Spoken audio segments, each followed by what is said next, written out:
अगर आपके बेटे की या बेटी की उम्र शादी लायक है और अभी हाल फिलहाल आप उनके लिए रिश्ता देख रहे हैं, तो इन 3 बातों का ख्याल रखें। बात चाहे बेटी की रिश्ते की हो या बेटी की। सबसे पहले बात करते हैं हम, जब लड़कों के रिश्ते की बात होती है तो किन बातों का ख्याल रखना है। जैसे हम एक रिश्ता देखने गए लड़के के लिए, अब ये देखना है कि जब बेटी के हम पहुंचे तो उसके परिवार के सारे लोग वहां मौजूद हैं, जिसमें उसके चाचा, ताऊ, मामा सब लोग हैं। अब ये नोटिस करना है कि वहां जब कॉन्वर्सेशन स्टार्ट होती है तो आपसे सवाल सबसे ज्यादा कौन कर रहे हैं। अगर उस परिवार के मेल आपसे जवाब कर रहे हैं, सवाल कर रहे हैं, तो आप सही जगह पे हैं और इस बात का पेशेंसली जवाब दें, क्योंकि वो अपनी बेटी को एक जिम्मेदार हाथों में देना चाहते हैं, इसीलिए वो आश्वस्त हो रहे हैं कि आप उसके लिए राइट मैच हैं कि नहीं है। और दूसरा, जिस परिवार में मेल डोमिनेंस होता है तो वो साल, 2 साल, 5 साल में ही कभी वो अपना हस्तक्षेप रखेंगे जब कोई मौका होगा, अदरवाइज उन्हें एज सच कोई इंटरफेरेंस होता नहीं है।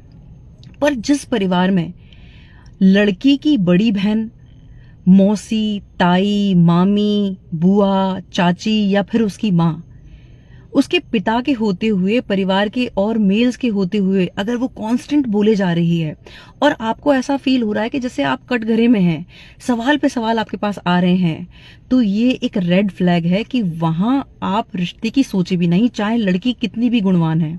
क्योंकि आप ये समझ लें कि आप वहां बिजनेस के लिए जाएंगे या आप जॉब के लिए जाएंगे और पीछे से कॉल वहां सीधा पहुंचेगा और रिमोट कंट्रोल हमेशा वहां से होगा। जो भी आपकी लाइफ ऑपरेट होगी वो वहां से होगी, कंट्रोल वहां से है।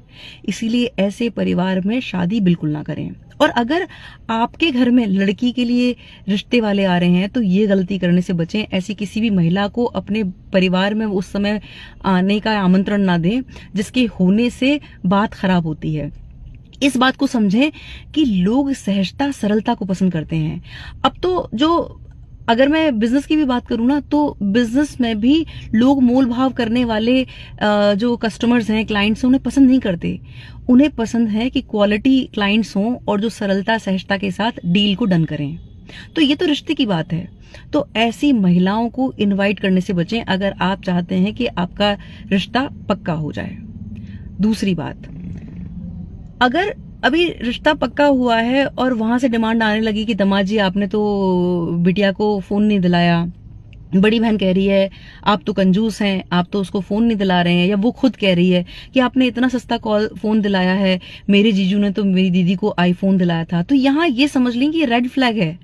अगर लड़की आपके एफर्ट्स को वैल्यू नहीं दे रही है या आपकी तुलना अपने जीजू से कर रही है तो आजीवन वो जीजू से तुलना करेगी। और ये वो प्रजाति है जो आपके जिंदगी में जब कुछ अप डाउन आएंगे तो ये सामंजस्य की बात नहीं करेंगे, ये 70% दावेदारी रखेंगे आपकी प्रॉपर्टी में हिस्सा लेने की। मतलब सीधे ये बात रिश्ता खत्म करने की करेंगे और 70% उन्हें चाहिए होगा। इसलिए ऐसे लोगों से हाथ जोड़ लेना बेहतर है। तीसरा, जहां माँ बात बात पे ये कहती है कि साहब मेरी बेटी ये नहीं करेगी, मेरी बेटी वो नहीं करेगी, और ये बात मैं इसलिए कह रही हूँ क्योंकि मैंने बहुत दुख देखे हैं। यहाँ ये समझना जरूरी है कि सिर्फ प्री वेडिंग या फिर डेस्टिनेशन वेडिंग का नाम शादी नहीं है। शादी एक जिम्मेदारी है। आपने अपनी लाइफ से क्या इंपॉर्टेंट लेसन सीखे, ये आपको अपनी बेटी को सिखाना है। क्योंकि जब शादी में उतार चढ़ाव आएंगे तो वो राइट टाइम होगा जब वो एक वाइज डिसीजन लेगी और अपने परिवार के साथ सामंजस्य बना के चलेगी। जहां माँ का इतना डोमिनेंस है कि वो ये नहीं करेगी, वो नहीं करेगी, तो वो लड़की कभी भी कॉम्प्रोमाइज करने के लिए तैयार नहीं होगी और छोटी छोटी बातों पर रिश्ता तोड़ने की बात करेगी, ये श्योर है। तो ऐसे भी परिवार में रिश्ता ना करें तो बेहतर है। अब हम बात करते हैं जब लड़की के लिए रिश्ता देखने जा रहे हैं तब क्या गलती कर देते हैं जाने अनजाने पेरेंट्स, वो समझना जरूरी है। इस बात को समझ लें कि आपकी बेटी से ज्यादा आप आपकी बेटी को सबसे ज्यादा जानते हैं। आपकी बेटी के अवगुण और गुण आपसे बेहतर कोई नहीं जानता है। तो आपकी बेटी कैसे खुश रह सकती है वो आप जानते हैं। कई बार माता पिता को ये गलत फहमी होती है कि एक बड़ा सा आलीशान घर है, बंगला है, फैक्ट्रीज चल रही हैं, नौकर चाकर हैं, तो लड़की जेवर में लदी होगी और बहुत खुश होगी। यहाँ इस बात को समझ ले कि बहुत सारी ऐसी लड़कियां हैं। अगर मैं भी अपनी बात करूं तो मुझे ऐसा ज्वेलरी से कोई बहुत ज्यादा प्रेम नहीं है। मुझे हमेशा परिवार ऐसा अच्छा लगता है कि जिसमें माहौल हंसी खुशी का हो, जहां पर एक दूसरे की आर्ट का रेस्पेक्ट हो। तो अगर आपकी बेटी के भीतर कोई कला है और वो ये चाहती है कि उस आर्ट पे काम करे। तो ऐसे सरल परिवार को चुने जो आपकी बेटी के इस गुण को महत्व दे।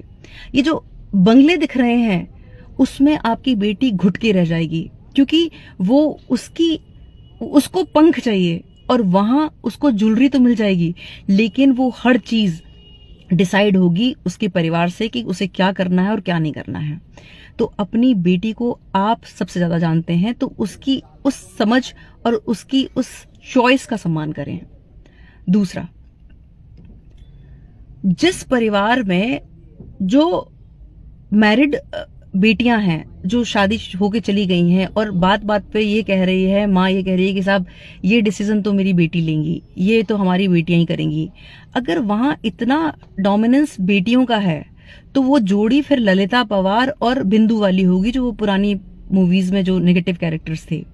जिस परिवार में जो काम होने हैं, जो रिचुअल्स होने हैं, उसमें ताई की एडवाइस हो रही है, बुआ की एडवाइस हो रही है, चाचा की बात हो रही है, चाची की बात हो रही है, मतलब सामंजस्य की बात हो रही है, जहां संयुक्त परिवार की बात हो रही है, उनकी राय ली जा रही है, वो परिवार हमेशा जुड़ के रहेगा। लेकिन जहां सिर्फ डोमिनेंस बेटियों का है, वो परिवार में काफी चांसेस हैं कि वहां बात टूटेगी।